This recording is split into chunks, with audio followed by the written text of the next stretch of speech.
Covering Southern Ontario, this is CKCO Television. Now, a CKCO-TV News Preview. Good afternoon, I'm Brent Hansen. And I'm Brenda Irving. These are the stories we are working on for the Scan News Hour at 6 o'clock. A United States Navy frigate that sustained heavy damage when hit by an Iraqi missile is now limping towards port in the Persian Gulf. Reports indicate at least 28 crewmen were killed and 20 injured when a deadly Exocet missile struck the USS Stark. Medical supplies have been flown in to help treat the wounded. Meanwhile, President Ronald Reagan has called a meeting of his National Security Council to review the situation. He's promising a thorough investigation of the attack. We'll have a pair of reports on the tragic accident at the top of the Scan News Hour. A proposal to boost the presence of the Canadian Navy with a fleet of nuclear submarines is continuing to meet with negative reactions. Government officials say the subs are a necessary part of meeting Canada's participation in the NATO alliance, but opposition members disagree. We'll hear from CKCO-TV's Rick Gamble as he speaks with NDP defense critic Derek Blackburn. American and Canadian trade negotiators are in Meech Lake, Quebec this week, meeting for the latest round of free trade talks. So far, it's been a long and hard path towards reaching an agreement, and Canadian negotiator Simon Reisman says a final outline could still be a long way off. We'll go to Meech Lake on the Scan News Hour for an update on that situation.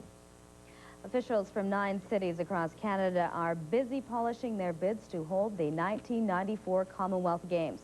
All proposals are due in on Wednesday, and 2 cities in our viewing area are in the running. Victory could mean big bucks and lots of prestige for either London or for Windsor. We'll hear from CKCO-TV's Simon Crouch as the deadline draws nearer.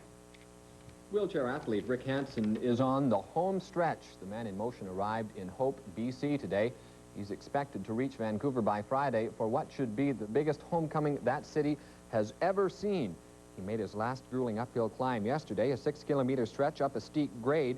From now on, it's all downhill. On the Scan News Hour, we'll head west for an update as Rick makes for the last stop on his 26-month round-the-world tour. Well, high above the forest lands of North America, in towers hundreds of feet high, live and work a breed of people we seldom stop to think about. They're the ones who watch for forest fires, who endlessly scan the horizons for signs of smoke, and who lead an existence that most of us would not only find lonely, but dull. However, in this next report, we'll meet a man who heads for heights every summer and finds the quiet of the fire tower to be music to his ears.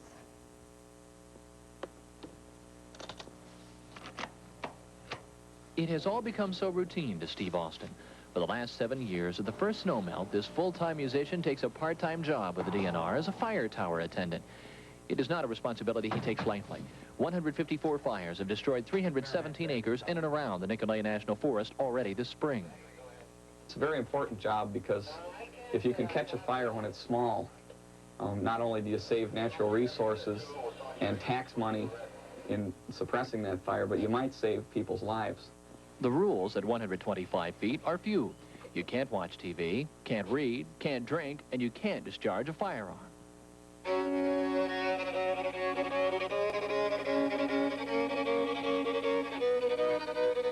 But Steve Austin can play his music as long as he continues to scan the timberline. And there's a sense of space, the open sky around you, and fiddling is another thing you can do in any direction. So I'll fiddle and turn and be watching like that and sort of dance a little bit and watch for smoke.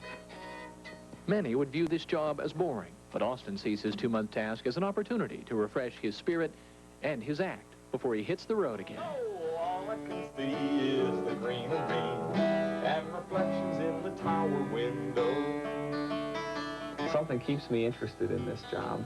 It's partly a spiritual thing. There's no one to talk to, and this is going to sound crazy, but so you talk to God, and he answers, not in words, but through your heart.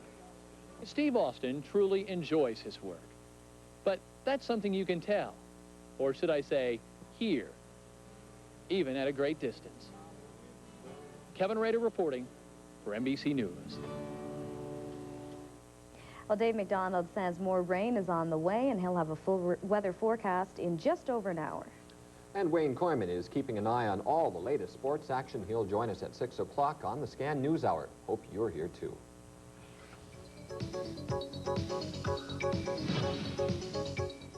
Gimme a Break, today at 5:30 on CKCO-TV.